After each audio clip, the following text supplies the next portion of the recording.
Hello, সবাই কেমন আছেন? আশা করি সবাই ভালো আছেন। আজকে আপনাদের আমি ঘুরিয়ে দেখাবো কুয়াকাটা সমুদ্র সৈকতের পূর্ব পাশের অংশ। তো প্রথমেই আমরা শুরু করব গঙ্গামতির চর থেকে। এখানে আমরা সূর্য উদয় দেখব। এই সুন্দর নয়নাভিরাম সূর্য উদয় দেখতে আপনাকে অবশ্যই ভোর ৫টা ৩০-এ গঙ্গামতির চর অথবা কাওয়ার চরে যেতে হবে। আমরা আছি এখন গঙ্গামতি সি বিচে। তো এখান থেকে আমরা সূর্য উদয় দেখব। তো চলুন আপনাদের দেখাই। এখন আপনারা যে ক্লিপটি দেখতে পাচ্ছেন, এটা স্টেবিলাইজেশন একটু কম থাকলেও এটা ৬ মিনিটের একটি ভিডিও যেখানে সূর্যটা উদয় হচ্ছে, তাই এটা আমি আপনাদের সাথে একটু শেয়ার করলাম।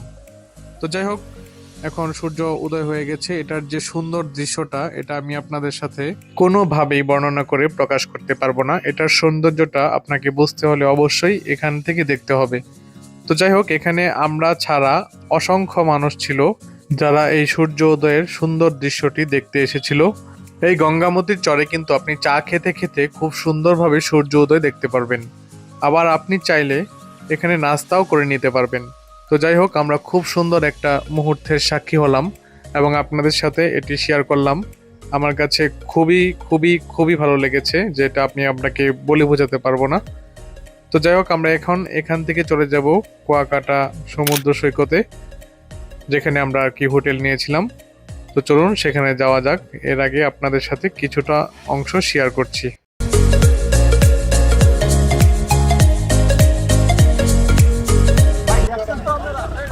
সেই সেই ভাই, আমাদের সূর্যোদয় শেষ, আমরা চলে যাচ্ছি এখান থেকে। আমাদের বাইকার ভাই আবু সালে এই ভিডিওতে আপনাদের সাথে অনেক অনেক তথ্য শেয়ার করবে এবং আপনাদের সাথে বাইকার ভাইয়ের পরিচয় করিয়ে দিব এই ভিডিওর মাধ্যমেই। আমরা এখন গঙ্গামতির চর থেকে চলে যাচ্ছি আমাদের হোটেলে এবং সেখানে আমরা ফ্রেশ হয়ে তারপর আমরা চলে যাব কাওয়ার চরে। আমরা একটু ব্যতিক্রমভাবে ঘুরছি। আমরা গঙ্গামতির চর থেকে সরাসরি কাওয়ার চর না হয়ে আমরা আগে হোটেলে যাচ্ছি এবং সেখানে আমরা কিছু সময় পার করে সমুদ্র স্নান করে তারপর আমরা চলে যাব কাওয়ার চরে। তো যাই হোক, এর জন্য আমাকে বাইক ভাড়া ১৫০ টাকা বেশি দিতে হয়েছে। তো যাই হোক, আমরা এখন ঘোড়ায় চড়বো। ঘোড়ায় চড়ার জন্য আমরা সমুদ্র সৈকতের তীরে নেমে গেলাম এবং এখান থেকে আমরা একটি ঘোড়ে উঠবো। ঘোড়ে ওঠার জন্য আমাকে ৫০ টাকা দিতে হয়েছে। আপনি যত বেশি টাকা দিবেন তত বেশি ঘোড়ায় চড়তে পারবেন। তো যাই হোক, আমি নেমে গেলাম। এখন আমরা এখানে কিছু সময় পার করব। আসলে এখানের যে এখানের ওয়েদারটা আমাদের কাছে খুবই ভালো লাগছিল।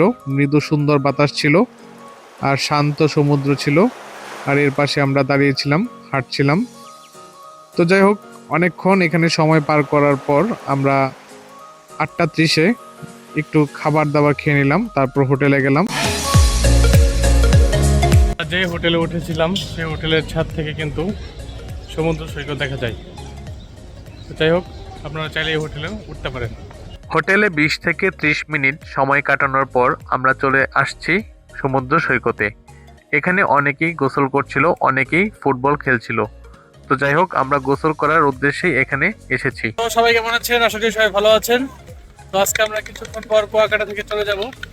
তো ভাবছিলাম স্নান করবো না, তো আবার কবে না কবে সমুদ্রে আসা হয়, তাই আর সুযোগ মিস করিনি। এখন আমরা সমুদ্রে স্নান করব। চলুন আপনাদের সাথে এই সময়টাও শেয়ার করি। এখন বাজে সকাল ৯টা ৩০। আমরা খুব অল্প সময়ের জন্য সমুদ্রে এসেছি। মাত্র ৩০ মিনিট সময় কাটাবো এবং আপনাদের সাথে শেয়ার করব।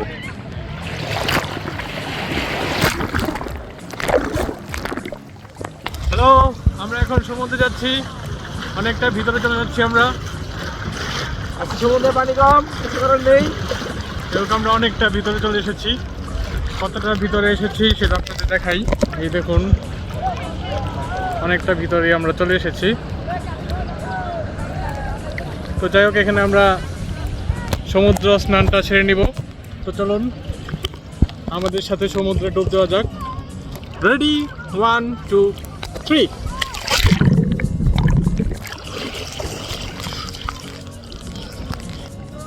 খুবই ভালো লাগছে। আবার কবে সমুদ্রে আসা হয় ঠিক জানি না, তাই মুহূর্তগুলো উপভোগ করছি। আপনারাও চলে আসুন আমাদের মতো কুয়াকাটা সমুদ্র সৈকতে। তো গাইস, আপনাদের সমুদ্র স্নান কেমন লাগছে? আশা করি খুব এনজয় করছেন। ও খুব সুন্দর অনুভূতি। এগুলো আসলে টাকা দিয়ে কেনা যায় না, ইচ্ছা থাকতে হয়। তো চলুন আরেকবার ডুব দেওয়া যাক।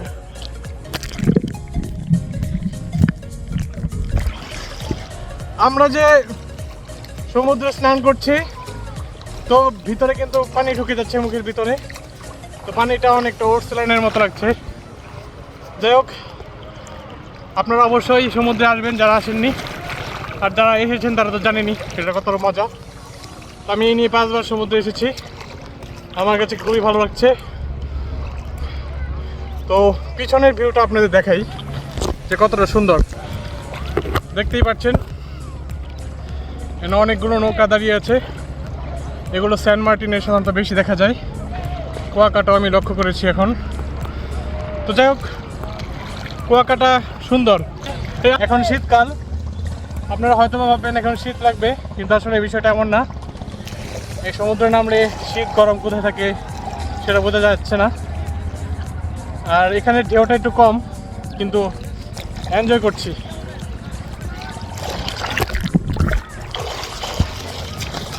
ও, তো আমরা একটু নিকটে যাই।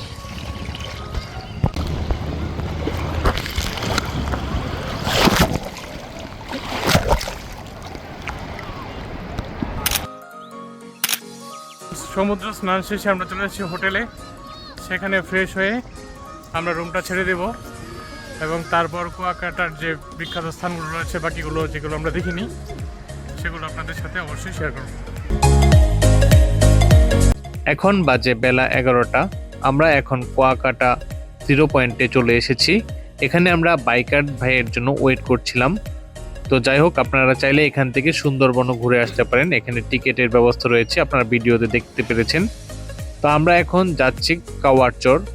এখানের যে ভিউটা আপনারা দেখতেই পাচ্ছেন কতটা সুন্দর, আর সমুদ্রের পাড় দিয়ে বাইক চলার মজাই আলাদা। আমরা কিন্তু গত ভিডিওতে আপনাদের সাথে পশ্চিম পাশটা শেয়ার করেছি, আজকে আমরা পূর্ব পাশ শেয়ার করছি। তো দেখতেই পাচ্ছেন এখানে যে আমরা যাচ্ছি, এখানে কিন্তু প্রচুর পরিমাণ শামুক সমুদ্রের তীরে পড়ে রয়েছে। এখন আমরা চলে এসেছি কুয়াকাটা জাতীয় উদ্যান। এখানের ভিউগুলো সত্যি অসাধারণ সুন্দর, সবুজ গাছ আর সামনে হচ্ছে সমুদ্র, একদম মিলেমিশে একাকার। তো যাই হোক, আমরা যাচ্ছি, আমাদের খুব ভালো লাগছে। সুন্দর বাতাস ছিল, মিষ্টি রোদ ছিল, আর সবুজ ছিল একদিকে, একদিকে ছিল সমুদ্র। তো যাওয়ার সময় আমরা অনেক সুন্দর সুন্দর দৃশ্য দেখতে পেরেছি, যেগুলো আপনাদের সাথে অলরেডি শেয়ার করে দিয়েছি। এতক্ষণ আপনারা আমাদের সাথে সবুজ গাছ দেখতে পেরেছেন, এখন আপনারা দেখবেন নীল জলরাশি। তো যাই হোক, বুঝতেই পারছেন জায়গাটা কতটা সুন্দর, সবুজ আর নীল, আর মাঝখানে হচ্ছে ম্যানগ্রোভ বন। যাই হোক, আমরা এই ম্যানগ্রোভ বনের ভিতর ঢুকে গেছি। এখন আমরা যে জায়গাটায় যাচ্ছি সেটা হচ্ছে মরাবন।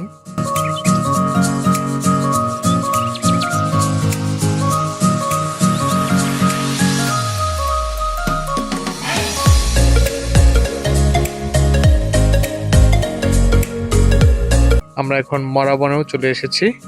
তো চলুন আমরা মরাবন সম্পর্কে আপনাদের সাথে কিছু তথ্য শেয়ার করি এবং সম্পূর্ণ অংশটা ঘুরে দেখাই। হ্যালো, আমরা এখন আছি গঙ্গামতি সি বিচে। এটি হচ্ছে মরাবন, এটা ম্যানগ্রোভ বন ছিল। তো সিডরের সময় এটি নষ্ট হয়ে গেছে। তো চলুন এই সৌন্দর্যটা আপনাদের সাথে শেয়ার করি।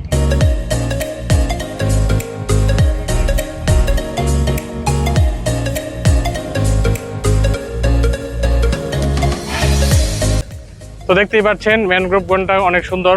তো এটি যদিও মারা গেছে, কিন্তু এর সৌন্দর্য কিন্তু রয়ে গেছে। তো আপনারা এখানে এসে অবশ্যই ছবি তুলবেন, এবং সমুদ্রের পাড়ে এরকম জায়গা সাধারণত দেখা যায় না। তো আমাদের কাছে জায়গাটা খুবই ভালো লেগেছে, আপনারা কিন্তু এখানে আসতেই পারেন।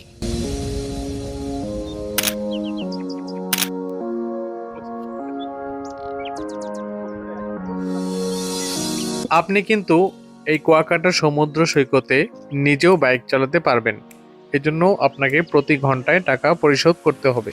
তো যাই হোক, আমরা এখন গঙ্গামতির চরে চলে এসেছি এবং এখানে আমরা কিছু সময় পার করব, একটু দোল খাবো এবং আপনাদের সাথে এই মুহূর্তটা এই সময়ের যে দৃশ্যটা সেটা শেয়ার করব। এখানে আমরা কিছু সময় পার করার পর আবার রওনা দিয়েছি কাওয়ার চরের উদ্দেশ্যে। তো আমাদের বাইকার ভাই আপনাদের সাথে কিছু কথা শেয়ার করবে। হ্যালো ভিউয়ার্স, আপনারা দেখতে পাচ্ছেন আমরা এখন আছি গঙ্গামতী লেক ভিউ ক্যানেলের পাশে। আপনারা দেখতে পাচ্ছেন পাশে ম্যানগ্রোভ বন রয়েছে, সুন্দরবনের একটি অংশ ম্যানগ্রোভ ফরেস্ট। এই জায়গাটার নাম হলো গঙ্গামতী চর ম্যানগ্রোভ ফরেস্ট, সাথে রয়েছে লেক ভিউ ক্যানেল। আমরা সেই লেক ভিউ ক্যানেল পাড়িতে চলে যাবো কাওয়ার চর রূপালী দ্বীপ। উপরে যে দ্বীপটি দেখতে পাচ্ছেন, আমরা সেই দ্বীপে চলে যাবো নৌকায় করে বাইক সহ দ্বীপে যাবো। ওখানে যে আপনি লাল কাঁকড়া, তারপরে ঝাউবন, অতিথি পাখি, তারপর কবির সমুদ্র বন্দর, পায়ন নদীর মোহনা সেটা দেখবো, আবার মিনি সুইজারল্যান্ড। আর এখানে খাওয়া আমরা বাইক সহ পাড়াইতে 50 টাকা করা যাবে। এটা আপনাদের নিজেদের পে করতে হবে। এখন এই খালটি পার হব এবং এই জায়গাটির দৃশ্যটাও কিন্তু খুব সুন্দর। এই যে একটি নৌকা দেখা যাচ্ছে, এই নৌকা দিয়ে আমরা এই খালটি পার হব এবং ওপারে যাব। আবু সালে ভাই অর্থাৎ আমাদের বাইকার ভাই খুব ভালো গানও গাইতে পারে। ওরে নীল দরিয়া আমায় দে রে দে সারিয়া, বন্দি হইয়া মনোয়া পাখি হায় রে কান্ধে রইয়া রইয়া। যাই হোক, আমরা এখন এই খালটি পার হলাম। পার হওয়ার পর আমরা চলে যাচ্ছি কাওয়ার চরে। তো এখানের যে দৃশ্যগুলো, এই দৃশ্যগুলো অন্যান্য দৃশ্যগুলোর থেকে অনেক সুন্দর লেগেছে আমার কাছে। অনেক পরিষ্কার পরিচ্ছন্ন ছিল এবং দেখতেই পাচ্ছেন যে দৃশ্যটাগুলো কতটা সুন্দর ছিল কাওয়ার চরের। আমরা এখন কাওয়ার চর রূপালী দ্বীপে আছি, দেখতে পাচ্ছেন ম্যানগ্রোভ বন সাগরের ভিতরে চলে যাচ্ছে দিনের দিন। এখন আমরা যে অংশটায় রয়েছি সেখানে আমরা খুব সুন্দর একটা মুহূর্তের সাক্ষী হতে যাচ্ছি। এই দেখছেন গাংচিল, এগুলো আমরা একসাথে পেয়েছি, যেটা আমাদের খুবই ভালো লেগেছে। এছাড়াও আমরা আরেকটি জিনিস পেয়েছিলাম, মাছের ঝাঁক, কিন্তু সেটা আসলে ক্যামেরাতে উঠেনি। কিন্তু সত্যি কথা বলতে এই দুটি দৃশ্য আমার কাছে খুব ভালো লেগেছে। এছাড়াও আমরা কিন্তু লাল কাঁকড়া পেয়েছিলাম অনেক, এই যেগুলো আপনাদের সাথে অবশ্যই শেয়ার করব। এখন আমরা চলে যাচ্ছি মিনি সুইজারল্যান্ডে। দেখতে পাচ্ছেন আমরা এখন আছি মিনি সুইজারল্যান্ডের লেক ভিউ ক্যানেলের ভিতরে দেখতে যাচ্ছি আমরা। সামনে এলে সুইজারল্যান্ড, অসাধারণ। একটু পাশে রয়েছে ঝাউবন, গালিচা, খুবই সুন্দর আর কি, অসাধারণ। আমরা এখন আছি কুয়াকাটার সুইজারল্যান্ডে। সামনে আছে গভীর সমুদ্র বন্দর, পায়রা বন্দর। তো এখানের জায়গাটা খুবই সুন্দর, একটা গ্রামীণ পরিবেশের মতো। আর এটা সুইজারল্যান্ডের যে চিত্রগুলো দেখা যায়, আমরা যে ইন্টারনেটে দেখি, ওইটার সাথে কিছুটা মিল রয়েছে। তো যাই হোক, দৃশ্যগুলো খুবই সুন্দর। চলুন আপনাদের সাথে শেয়ার করি। অসাধারণ সুন্দর একটি জায়গা, সামনে অনেক গরু রাখা আছে।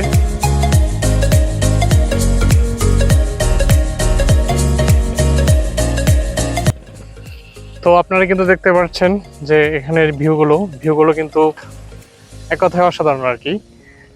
তো এই জায়গাটা পার্সোনালি আমার কাছে ভালোই লেগেছে, একটা গ্রামীণ পরিবেশের মতো এবং খুবই পরিষ্কার পরিচ্ছন্ন, যার কারণে জায়গাটা সুন্দর। কুয়াকাটা আসলে আপনারা এই জায়গাটা ঘুরে দেখতে পারেন। এই জায়গাটা আমার কাছে ভালো লেগেছে, আশা করি আপনাদের কাছেও ভালো লাগবে। এখন আমরা চলে যাচ্ছি ঝাউবনের ভিতরে। এটার ভিতরের পরিবেশটাও কিন্তু খুব সুন্দর, ভিতরে আবার দোলনাও রয়েছে। হয় জায়গাগুলো নিরাপদ, কারণ যে গাইডরা রয়েছে তারা মোটামুটি সব কিছুই চিনে জানে। আর এখানে প্রচুর টুরিস্ট আসে বলে জায়গাগুলো নিরাপদ করা হয়েছে, যেন কোনো টুরিস্টের অসুবিধা না হয়। আমার নাম মোহাম্মদ আবু সালে, আমি একজন কুয়াকাটার ট্যুরিস্ট গাইড।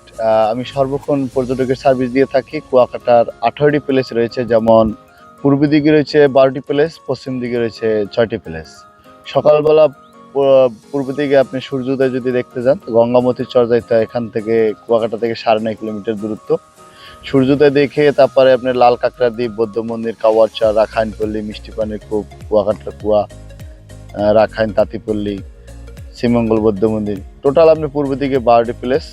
সকালবেলা আমরা ভোরবেলা নিয়ে যাই, ভোর 5:30টার দিক দিয়ে, ঘুরে আসতে আসতে সকাল 10টা বাজে, টোটাল এই 12টি এক্সপ্লোর করতে।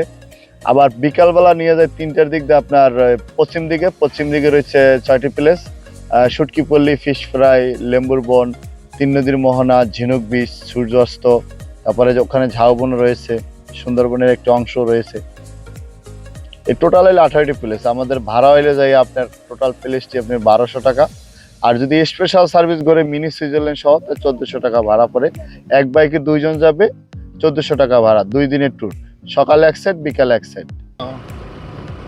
আশায় আছি তোমারে লই বাঁধন শোকের ঘর, শোকের বদল আরে দুঃখ দিলা, শোকের বদল আরে দুঃখ দিলা, কোন কারণে ভালোবাসার গান নথিলা।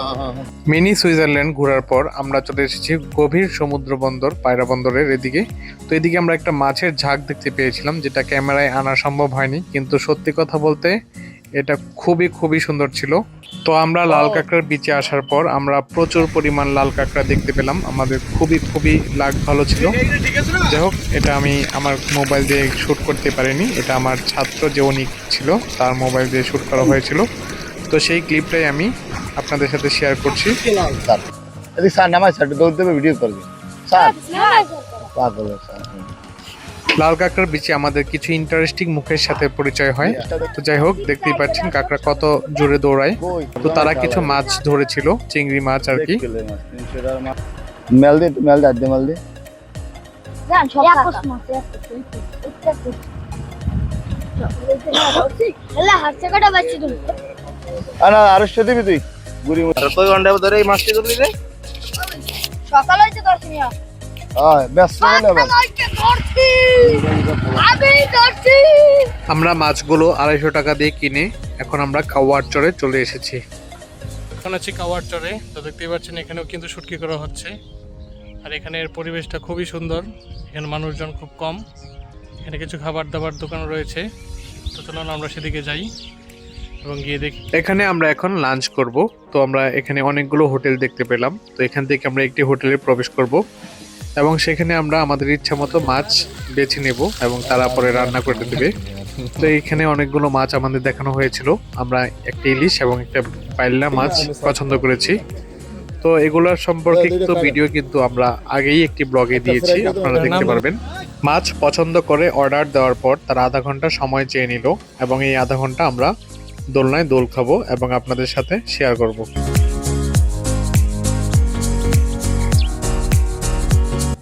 হ্যালো ভিউয়ার্স, খুব সুন্দর কিছু সময় পার করেছি আমরা কুয়াকাটা সি বিচে। এখন আমরা আছি কাওয়ার চর। দেখতেই পেরেছেন যে আমরা মাছ অর্ডার দিয়েছি, তারা রান্না করছে, আর এই ফাঁকে আমি একটু দোল খাচ্ছি। শেষ এইভাবে শান্তিতে দোল খেয়েছিলাম সেন্ট মার্টিন। তো কক্সবাজার এই ব্যবস্থা নেই, তো কুয়াকাটা এই ব্যবস্থা রয়েছে। কাওয়ার চরে আপনারা এসে এখানে সুন্দরভাবে দোল খেতে পারেন। যাই হোক, এখন আধা ঘন্টা পর আমরা চলে যাচ্ছি আমাদের হোটেলে। তো এখানে কিন্তু আমরা আমাদের লাঞ্চ করে নিচ্ছি। এখানে আমাদের খরচ হয়েছে 600 টাকা। তো যাই হোক, আমি কিন্তু এই লাঞ্চ এবং বিভিন্ন খাওয়া দাওয়া সম্পর্কিত ভিডিও আগেই আপলোড করেছি কুয়াকাটা সম্পর্কে, তাই এগুলো নিয়ে বিস্তারিত আমরা এখানে বলছি না।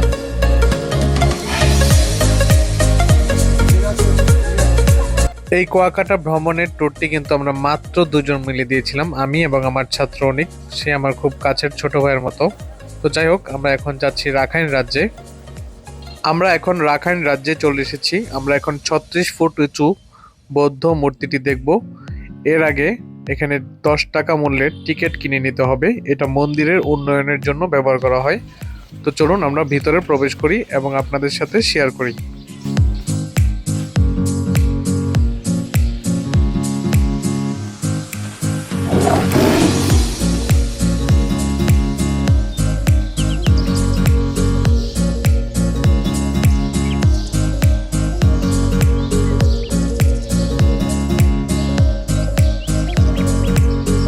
যাই হোক, আপনারা দেখতে পাচ্ছেন মূর্তিটি কত বড়।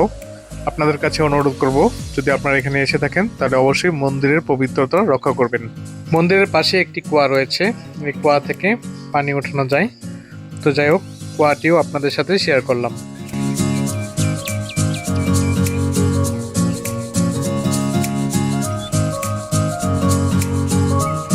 এখন আমরা চলে যাচ্ছি ঐতিহ্যবাহী মিস্ত্রিপাড়া, যেখানে অনেক জামা কাপড় বিক্রি করা হয়, অর্থাৎ তাঁতের জিনিসপত্র। তো এইগুলো আপনাদের সাথে শেয়ার করছি। এখানে অনেকগুলো দোকান রয়েছে, সবগুলো শেয়ার করা সম্ভব নয়, ভিডিও এমনি অনেক বড় হয়ে গেছে। তবে আপনারা খেয়াল করে দেখতে পারবেন যে আমি ভিডিও বড় বানালেও এখানে কিন্তু অনেক অনেক তথ্য দেওয়ার চেষ্টা করি, যেগুলোতে হয়তোবা আপনাদের ট্রাভেল আরও অনেক সুন্দর হতে পারে। এখানের যে মার্কেটটা রয়েছে, এখানে যে জামা কাপড়গুলো রয়েছে তারা কিন্তু এটা নিজেরাই তৈরি করে। এই যে দেখতেই পাচ্ছেন এখানে একটি শাড়ি তৈরি করা হচ্ছে।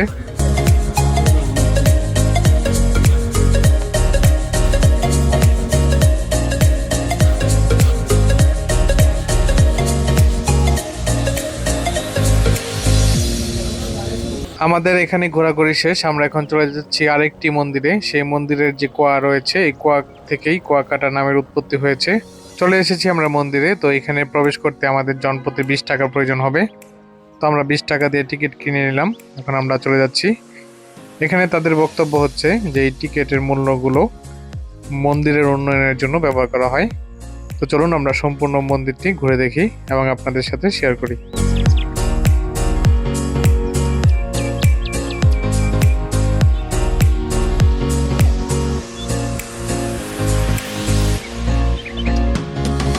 তো আমরা এখন মন্দিরের ভিতরে প্রবেশ করছি। তো মন্দিরের ভিতরটা খুব সুন্দর ছিল, খুব সুন্দর সাজানো গোছানো ছিল। এদিকে চারপাশে অনেক ছবি লাগানো ছিল। তো ছবিগুলো আমি একটু ভিডিও করলাম। এই মন্দিরে রয়েছে 37 মণ প্রাচীন অষ্টধাতুর তৈরি বৌদ্ধ মূর্তি। তো চলুন মূর্তিটি আপনাদের সাথে শেয়ার করি।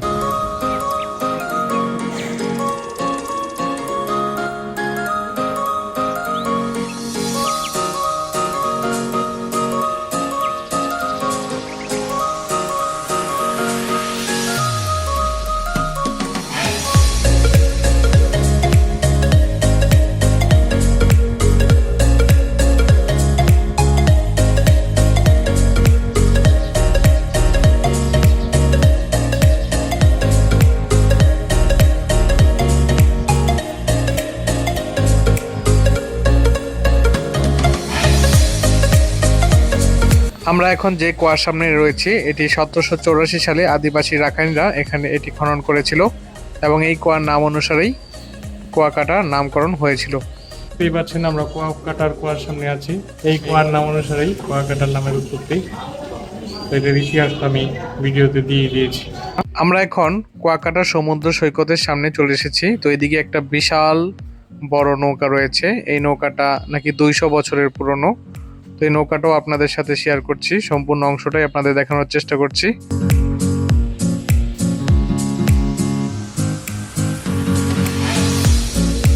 আমাদের এখন পশ্চিম পাশ ঘোরাঘুরি শেষ। আমরা এখন শুটকির দোকানে চলে এসেছি, যেহেতু আমরা কিছুক্ষণ পর চলে যাব। তাই আমরা কিছু শুটকি কিনে নিলাম। এখানে শুটকির দোকানের যে প্রাইসগুলো রয়েছে সেগুলো কিন্তু আমি আরেকটি ভিডিওতে আপনাদের সাথে শেয়ার করেছি গত পর্বের, সেটা আশা করি দেখবেন আপনারা। এই শুটকি ক্রয় করার পর আমরা কিছু গলার মালা এবং শামুকের তৈরি কিছু কানের দুল কিনে নিলাম। তো এখান থেকে আমরা চলে যাচ্ছি সরাসরি fish fry market. Fish fry মার্কেটে যেয়ে আমরা একটা মাছ খাবো, মাছের বারবিকিউ, যেটা আমি গত পর্বের ভিডিওগুলোতেই শেয়ার করেছি। আপনারা গত ভিডিওগুলো দেখলে আরও অনেক বেশি তথ্য পাবেন। তো যাই হোক, এখানে আমরা অনেকগুলো মাছ থেকে একটি লাক্ষা মাছ পছন্দ করেছিলাম।